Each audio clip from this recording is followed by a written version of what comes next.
Chris, I know you don't play the position, but you've got a bird's eye view. As far as the defensive line goes and the job they did last week, as far as they're playing the point of attack, kind of what did you see? They did a good job of executing our game plan. We had a certain game plan for the style of quarterback that they have, and they did a good job getting pressure all day and helping us out in the back end. What's the toughest thing for some of the younger guys like Bear, for example, when it comes to being successful, like you're talking about right there? Just trying not to get too eager and just get a sack every time. You just got to execute the game plan. The sack's gonna come. As a young player, you just try to go out there and make all the plays possible, but as you get older, you understand that the plays are going to come to you as long as you do your job. And with Jalen out there, how much extra, I don't know if you can see this, how much extra do they put on their own shoulders to go out there and be successful? Well, they always put a lot of pressure on their shoulders to go out there and be successful, and it ain't changed at all this week. Coach Scott does a great job of holding a high standard for those guys, and they went out there and executed on Saturday. What's your impression of Vanderbilt's quarterbacks? Have you started to watch some of the film? Yeah, I've seen some of the film, and they got a great quarterback. Great team as everybody else, the rest of the SEC. So, we're going to have to get in there in the film room. The coach is going to give us a good game plan to carry out, and, it's going to be a hard work week. It's another young quarterback, not much experience. Does that, as a defense, did you feel like that helped you guys against Auburn with being able to confuse them? Well, I'm not too much sure. Each game is different than the next one. Even though this quarterback is maybe young, he's very talented as well. As long as the quarterback that we faced last week. So we just gonna have to go out there and execute like we always do. Chris, what have you seen from Tyke and Javon as they both carve out roles at that star position? Both, like I say, Javon's one of the toughest football players I've ever seen in my life. Tyke as well, very physical players. Always going out there and attacking every day. They put in a lot of work as well as the rest of the defense. We continue to get better every week. Playing alongside them in the secondary, how do you see them kind of feed off of each other and create competition between each other? Yeah, we all feed off each other pretty well. We do a lot of rotating in the back end right there. So, it's always good to have that kind of competitive balance back there. It keeps we able to keep pushing each other as the year goes on. Obviously, we've seen what Brock can do with the ball in his hands, but what's your assessment of him as a blocker and why he's able to be successful at that as well? We do a lot of perimeter blocking in practice. We stretch perimeter blocking a lot. The way the game has changed throughout the last few years, you have to be able to win on the perimeter as well as inside the box. So, Coach Smart just does a good job of emphasizing that for us, and those guys do a great job of carrying on the plan. What's the film session like when you guys have to play? The fourth quarter there, where the three guys would kind of get a chance to make a tackle, the guy goes the distance. That was a tough one, but we got to go to the doctor. And, no game you're ever going to play is going to be perfect, even though that is our main goal, is to be perfect. And, we're going to go in there today. We're going to recognize that we messed up on that play, and we're going to try to fix it the best we can when we step out there on the field today for practice. Usually it's the DBs that were the savage pass with the interceptions, but this time the big guy, Zion Lowe, was able to get it. What was the feeling on the sideline when he was able to put those one? It was a great feeling to be able to get a turnover. Our goal is to get 3 turnovers a game. I think we only had 1. Malachi almost got 2 for me. I gave him a little flack for that one, but it's always great when the defense is able to get a turnover, and get the ball back in the offense's hands. The sideline was also happy when Stetson Bennett ran that 60-yard touchdown. The whole sideline erupted. What were you telling him? What was it like just being on that sideline? It's kind of hard to get to him because the whole offense already on him, or halfway on the field, celebrating with him. But just tapping him on the head, let him know he did a great job. And, I know he has legs, and it's great for him to be able to get around like that. What do you ever adjust to in practice for a 60-yard run? I'm not sure. We'll have to wait to see that. We can't touch the QB in practice, so I don't know. We'll have to see. You guys are week 7. How's your body doing in terms of no off weekend, the grind of the season? Yeah, I'm good personally. Just typical soreness from playing a football game, but in terms of injuries and things like that, I'm good. And the rest of the team, we do a good job of getting here on Sunday after a game and take care of our bodies, getting a good lift and make sure we stay nice and strong for y'all. I think it's fair to judge a team on how they're winning games, like the first 3 weeks, obviously, wire blowing teams out. The last 3 weeks been different, closer games. I would say it is fair to judge a team based off its performance, but you got to understand that a lot of the teams that we face as well have very great players as well. These are other D1 players that we're facing every weekend and week out too. So I think it's fair to judge based off performance, but you also got to understand that the other teams we playing aren't pushovers either, man. They come into play every week just like we do. You got to give them a lot of credit as well as give us our credit when it's due. Oregon, obviously, a really good team. Is it that teams are adjusting? Are they playing better than you guys, or are y'all slipping in any way, or is it just not something? Nah, there's nothing. We just continue to work every week, and like I said, the teams that we play are good as well, and we're gonna get their best as well as they're gonna get our best. You have a guy like Dayton Edwards who's put in the work over multiple years. How rewarding is it to see him sort of have a breakout these past couple weeks? Yeah, it's very rewarding. But that's something that I've seen from Dayton since day one that he stepped out there on the campus. So for him to be out there and be able to show the world what he's been doing all along is definitely great.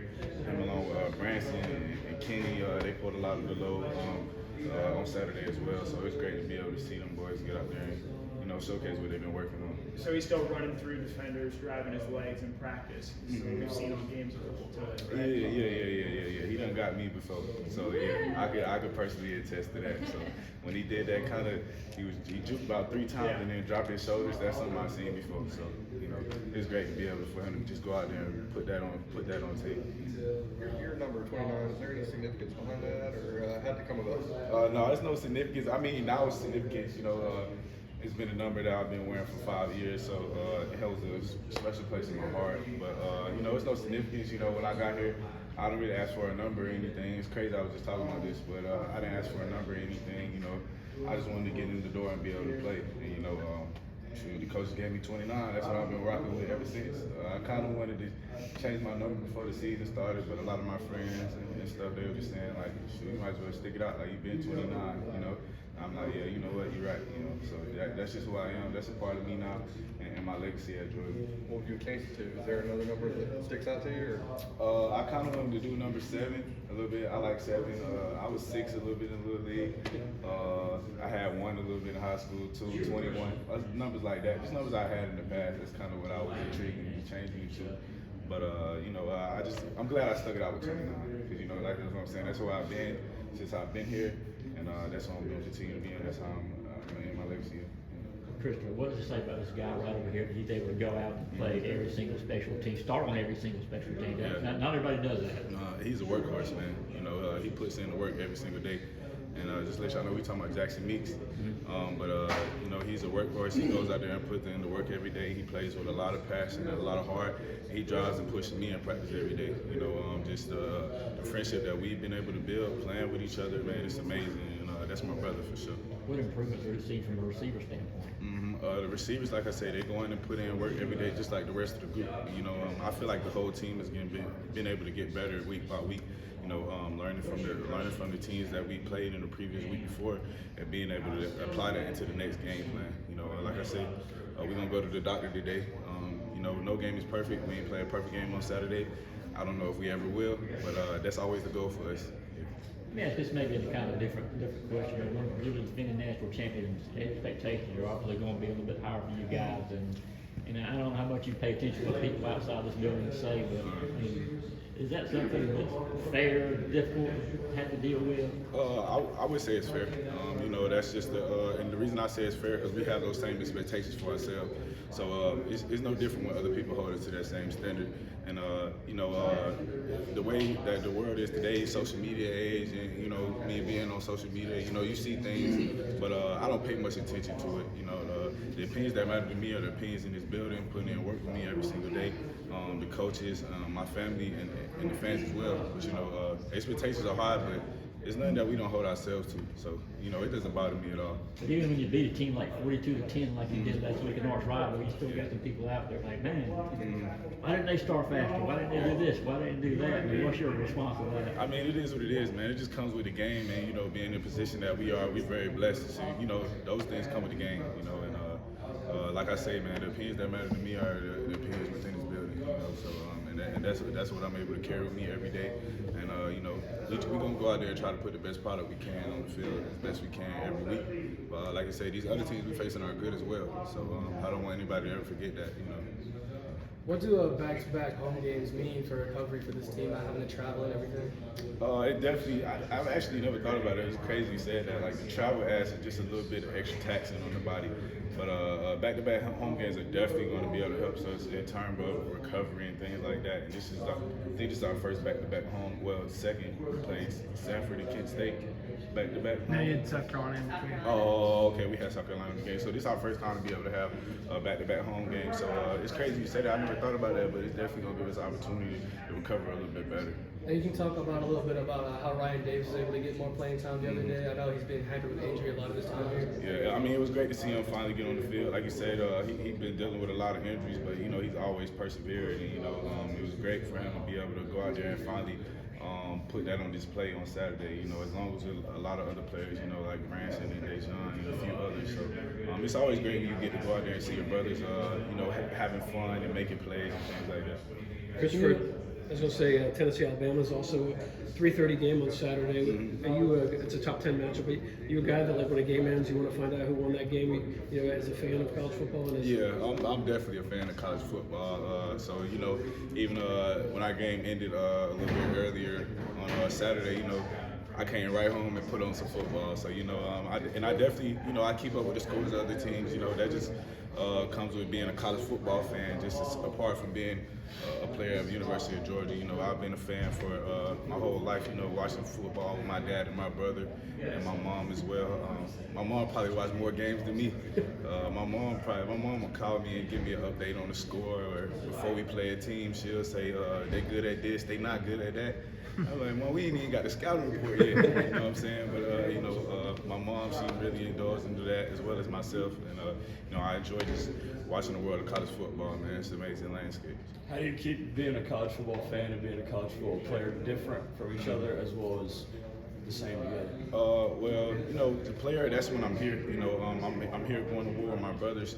I'm focusing on the team that we have to play the next week and correct the mistakes that we had from the week before. And just being a fan, you know, just enjoying good football. You know, I like good football regardless.